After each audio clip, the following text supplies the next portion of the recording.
Hey, what's up, everybody? So this is Coach Raheem, and today what I want to share with you is 10 highly effective ways to establish or create a happy relationship. And the reason why I'm talking to you about this is because I get a lot of questions about relationships and what it takes to make it work and what does it take to keep a relationship, to keep it happy, to keep it healthy, to keep it moving forward. So today what I want to do is share with you with 10 things that you can do that I've learned over the years to establish and maintain a happy relationship. The very first thing that you want to do in order to establish or maintain a happy relationship is to have knowledge of self. Now, this is largely overlooked by many people. Most people, when they get into relationships, if they're honest, they go into the relationship thinking about what they're going to get from the relationship or what the other person can do for them. But they very seldomly stop to think about, well, what do I even want? Who am I? What makes me happy? What makes me sad? Do I know myself well enough to even know what I want from a relationship? So the very first thing is knowledge of self. Know who you are. Then you can determine what you need from the relationship appropriately. Because if you don't know who you are, you'll go into a situation looking for things that don't even serve who you are. They don't help you along your journey, because after all, we're all here having an experience, and you can have any kind of experience you want. You can be in a relationship where the experience is terrible. You can be in a relationship where the relationship is happy and it fulfills you and it gives you the drive and motivation to achieve what you really want out of life. So ultimately, first, know who you are. That's number one, knowledge of self, okay? The second thing that I want you to do in your relationship in order to have a happy and fulfilling relationship is to set a relationship goal. So often people will get into relationships and they don't have any goals. They kind of just come together. They know that they feel good together, and that's important. But like anything else, feeling good and getting good vibes and chemistry and all of that, that's great, but that can get boring. Okay, especially if that's the only thing that you're focusing on in your relationship. You want to set goals, have a vision, have a mission. How do you see your relationship? How do you have things in your relationship that you want to achieve with your partner?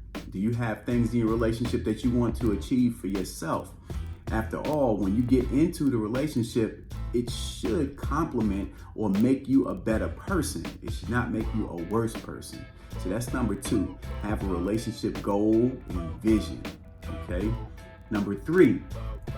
The next thing is one of the things that is high on my list. It's not number one, but it's high on the list, and that is to be easy.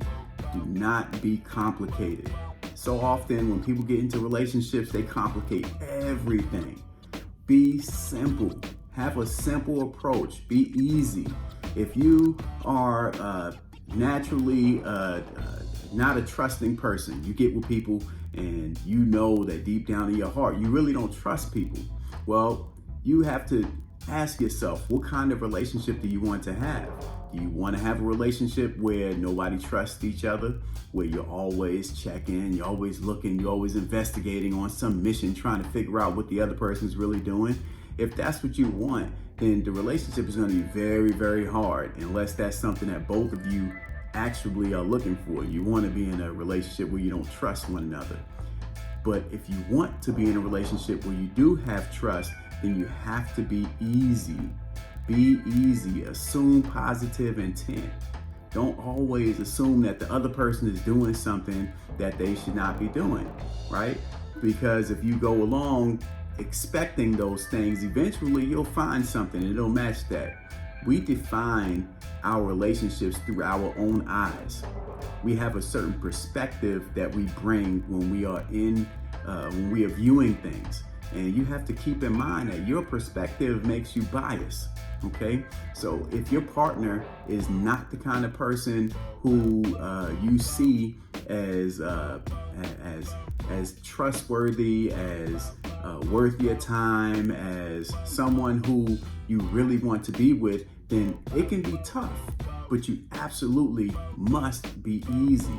Do not. People say that what they want from a relationship, right?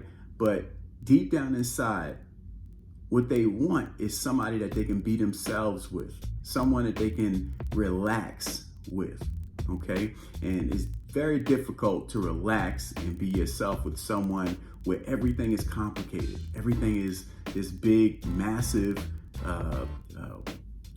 plan that you have to work out. Be easy. Easy means, and let me just give you a way to process this, because it's easier said than done. But an easy way to process this is to simplify. Make things simple. Don't add too much to it. In other words, if you and your partner are going out and it's date night, it's nice to fuss over things, but when you get too fussy and you got to do all of these tremendous magic tricks in order to make the evening just right, you miss the basic premise of even going out. It's all about quality time. It's about spending time with someone who you can relax with. You can let your guards down and just be your natural self. If you have to do all of this extra stuff just to be with somebody, that can be something to think about. Is that really what you want? Okay, it's totally up to you though, right? So here's the fourth thing that I want you to think about in order to establish a happy relationship. I call it the 2 C's. Is be caring and considerate. Now, being caring is not just a word that you say. Being caring means that you actually think about what the other person needs and what their desires are, what makes them happy. You're learning them not so that you can take them apart. You're learning them so that you can help them stay whole. You learn what motivates them, what drives them. You're actually their biggest supporter. You're the one who knows all of their strengths and all of their weaknesses, and you exist in their life as a teammate. Let go of the ownership thing. Ownership is a terrible thing that just kills relationships. Whenever people get together and they get too caught up in this "you have to do this" mindset, "you're my" mindset, and less of "we're a team, we're in this together" kind of mindset, they create unnecessary rules and restrictions. If you are in a relationship, if you want to have a happy relationship, if you got too many rules, you're not going to have a happy relationship. Rules and regulations are for businesses. And while there are some similarities between a business and a relationship, it ought to have a freeness about it. Some place where when you come home, it's very easy to be with this person and you know that this person actually cares about you. Now, being caring means that you have to be selfless sometimes. It means that you have to think more about the other person and less about yourself. Okay? Now, the consideration part. Being considerate is number 1 on my list. Is the most important thing anybody can do. Is higher than respect, is higher than loyalty, is higher than a lot of these things that people put into relationships, and they think, well, this is what it is, I'm loyal. Who cares about if you're loyal if you're an inconsiderate person? Who cares? Who cares about your respect level if you're inconsiderate? You don't take the other person's feelings, thoughts, and well-being into consideration as you move and as you think and as you speak. Words have power. If you don't believe that, try to remember the last time you got in an argument and try to remember the last words that were spoken before the argument got started. Arguments are started because words have power. And when you are inconsiderate, you cause words to come out of your mouth that do not take into consideration how your words are going to affect other people in the environment that you live. So be considerate. Number 5 is to give more than you receive. So often when people get into relationships, they have this gimme mentality. They are consumers. It's like you go into a relationship and it's all about what you can get. If that's your mindset about going into a relationship, it's going to be very, very tough, and it can be very unhappy. Okay, people know when they're being used. And if you are in a relationship and it's all about using the other person for what they can give to you, that's going to be a tough relationship. Focus on what you can give. Be a giver. Give more than you receive. If you give more than you receive, then you'll receive more than you ever thought possible. So be a giver. That's number 5. Number 6 is to listen and show it.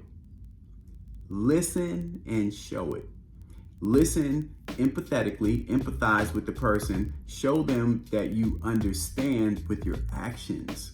In other words, do not be the sort of person where you listen, but the only person that knows that you listen is you. That's a problem. Listening is an activity that should influence and show and communicate to everybody involved. You want the other person to know that you listened. If they don't know that you listened, then you won't receive the benefits of a person. You won't receive the benefits that one receives when they listen. When you show people that you are listening to them and that you have listened to them, their guards lower, they feel safe, they trust you, they understand that you know what they're asking for, you know what they need, and they have a sense that you are going to be there for them, and they don't have to worry about, oh, I have to do this because that person does not really understand me. Very important. You must show the other person that you have listened to them. Here's number 7, continuous improvement. And so many times we forget about this because you get into a relationship and you kind of settle into your ways and you don't think much about it, but before you know it, you haven't improved. And nothing is, I don't want to say nothing is worse, but it can be very trying on the person who understands the need for continuous improvement when they're with someone who is not about improvement. So continuous improvement, constantly set a goal for your relationship and constantly be working to improve yourself. Take time out to acknowledge the improvements that you're making in your relationships. Very important. You have to acknowledge that, okay? Here's number 8. Be authentic. Be true. Be true to who you are and what you are about. True with all of your flaws. Nobody is perfect. If this person is the right person for you, then they knew that you didn't have it all together when they got with you, okay? They accepted you for who you are, and what your challenge is to continue to honor being who you are. Maintain your boundaries. Don't allow the relationship to overwhelm and overpower who you are to a point to where you are no longer yourself. Trust and know that if you have chosen wisely and you have selected a teammate to help you make it through this journey of life and support you on your endeavors, then they want the authentic you, but you have to be the person who is responsible for maintaining who you are. That's number 8. Number 9, build together. It's important that you build and continue to build your own life, even when you're in a relationship. But when you get into a relationship, you don't want to pull the energy out of the relationship by being all about yourself. So it's very important that you establish some things with your mate that you build together. You all are working on a specific project that is going to work for both of you. And here is number 10, most importantly, the easiest of them all, but leaps and bounds most important. Create your happiness. Do not think that happiness is something that is automatic. You have to create it. which means you have to use your creative abilities to think in your relationship and create the happiness that you and your mate have. That means taking into consideration who you are, taking into consideration who they are, and then focusing all of your energy on creating the kind of environment where both of you will be very happy for a long period of time. If you follow all 10 of my steps, you'll have a happy and productive relationship. You'll be together for a very, very long time, and you won't have the same issues that other people have that struggle in their relationship. Relationships are really about teamwork. Teamwork makes the dream work. When two people come together in a relationship, they put themselves in a situation where someone knows you well enough to accommodate